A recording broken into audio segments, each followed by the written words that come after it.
جمیعا ولا تفرقوا، اللہ کی رسی کو مضبوطی کے ساتھ مل جل کر تھام لو، اس سے چمٹ جاؤ، تفرقے میں نہ پڑو۔ یہ قرآن ہے جو جوڑے گا۔ بہت ہی عمدہ الفاظ میں علامہ اقبال نے کہا ہے، ماں ہما خاکو دلے آگاہ اوست، از یک آئینی مسلمان زندہ است۔ دونوں اشعار سن لیجئے۔ مسلمان کی زندگی جو ہے ایک آئین کے بدولت ہے۔ پیکر ملت ز قرآن زندہ ہست، ملت کا یہ جسد جو ہے اس میں حیات روح جو ہے وہ قرآن سے۔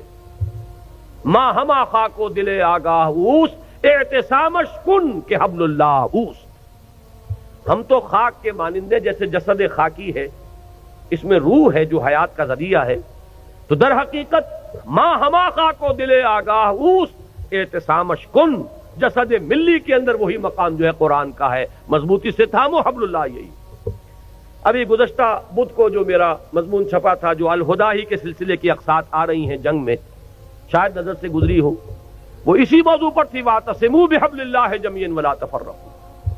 اس کو مضبوطی سے تھامیں گے، اس سے جڑیں گے، اس سے فکری ہم آہنگی پیدا ہوگی، اس کے ساتھ اتحاد فکر و نظر وجود میں آئے گا۔ یہ ہے وہ مورٹر، یہ ہے جوڑنے والی شے، جیسا کہ فرمایا ہے حضور صلی اللہ علیہ وسلم نے، القرآن حبل اللہ الممدود من السماء الى الارض، آسمان سے زمین تک تنی ہوئی رسی ہے اللہ کی، مضبوطی سے تھامو اس۔ ایک دفعہ کا واقعہ بڑا پیارا ہے۔ حضور اپنے حجرے سے باہر تشریف لائے، مسجد نبوی کا نقشہ ذرا ذہن میں رکھیے۔ حجرے سے باہر تشریف لائے تو دیکھا ایک کونے میں کچھ مسلمان، کچھ اہل ایمان بیٹھے ہوئے قرآن کا مذاکرہ کر رہے ہیں، سمجھا رہے ہیں۔ چہرے پر بشاشت کے آثار ظاہر ہوئے۔ یہ معجم کبیر طبرانی کی جو ہے اس کی روایت۔ آپ تشریف لائے، ایک سوال کیا بڑا عجیب، بلکہ اس سوال کو تو یوں سمجھ کر سنیے کہ جیسے کہ حضور یہ سوال مجھ سے اور آپ سے بھی کر رہے ہیں۔ الستم تشہدون اللہ الہ الا اللہ وانی رسول اللہ وان ھذا القرآن جاء من عند اللہ، کیا تم اس بات کی گواہی نہیں دیتے کہ اللہ کے سوا کوئی معبود نہیں، میں اللہ کا رسول ہوں اور یہ قرآن اللہ کے پاس سے آیا ہے؟ صحابہ کا جواب کیا ہو سکتا تھا؟ بلا یا رسول اللہ، حضور کیوں نہیں، بالکل ہے، ایسا ہی ہے۔ اب آپ نے فرمایا فابشروا، بشارت حاصل کرو، خوشیاں مناؤ، فإن هذا القرآن طرفه بأيديكم وطرفه بيد الله، اس لیے کہ اس قرآن کا ایک سرا تمہارے ہاتھ میں ہے، ایک سرا اللہ کے ہاتھ میں۔ یہ ہے وہ قرآن، وہ حبل اللہ، واعتصموا بحبل اللہ جميعا ولا تفرقوا۔ اس کے بعد وہ تاریخ کا حوالہ دیا، واذکروا نعمت اللہ علیکم اذ کنتم اعداء فألف بین قلوبکم، یاد کرو احسان جو اللہ کا تم پر ہوا جبکہ تم دشمن سے، ایک دوسرے کے خون کے پیاسے تھے۔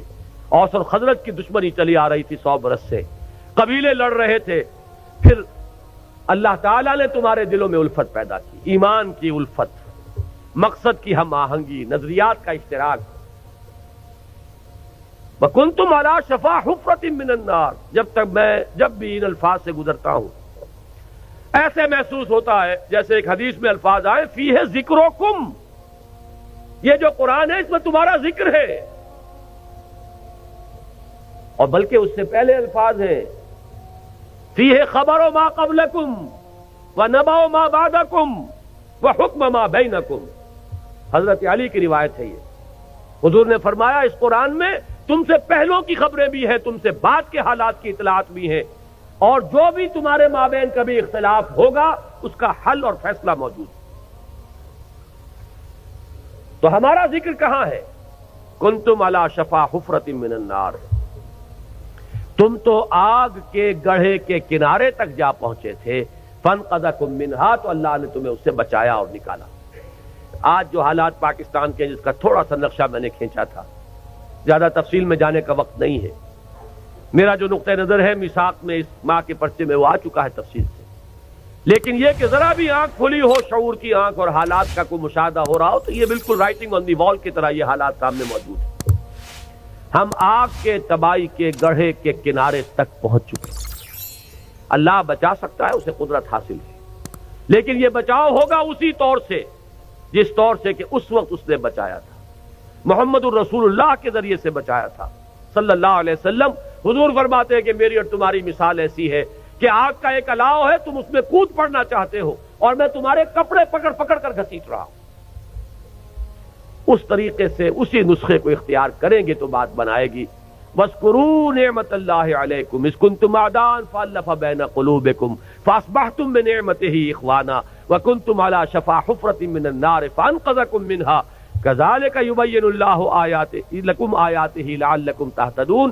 اس طرح اللہ تمہارے لیے اپنی آیات کی تبیین کر رہا ہے، وضاحت سے بیان کر رہا تاکہ تم ہدایت اخذ کر سکو، راستہ تمہیں نظر آ جائے، اس پر چل سکو۔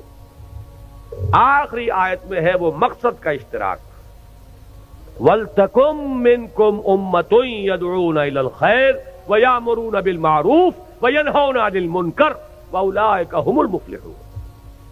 اور چاہیے کہ تم سے ایک ایسی جمعیت وجود میں آئے، ایک ایسی امت وجود میں آئے۔